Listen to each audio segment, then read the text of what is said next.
Hello दोस्तों, जय माता दी। मेरा और मेरे यस म्यूजिकल ग्रुप में आप सभी का बहुत बहुत स्वागत है। तो एक बहुत ही प्यारा गीत लेके आई हूँ। जैसा होगा आप लोग कमेंट में ज़रूर बताइएगा।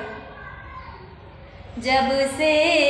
लाया सैया गवनवा बूढ़ा तनवा मारली, जब से लाया पिया गवनवा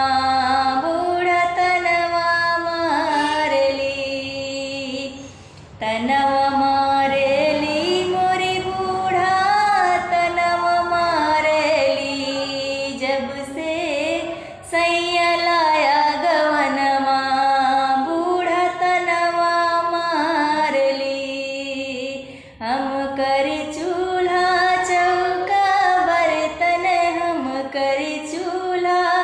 चौका बर्तन ननदी गावई बैठ के कीर्तन,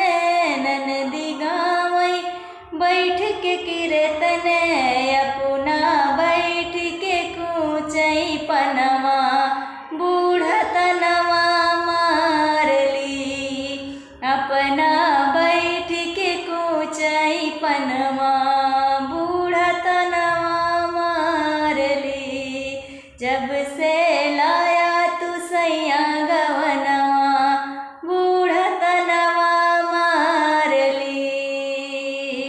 हमका हरदम उगरिया मई माई दादा पै चढ़ जामई, हमका हरदम वही गरिया मई माई दादा पै चढ़ जामई, भारी खाना पीना बूढ़ा तनवा मारली, भारू होइगा खाना पीनवा बूढ़ा तनवा मारली, जब से लाया सैया गवनवा बूढ़ा तनवा मारली,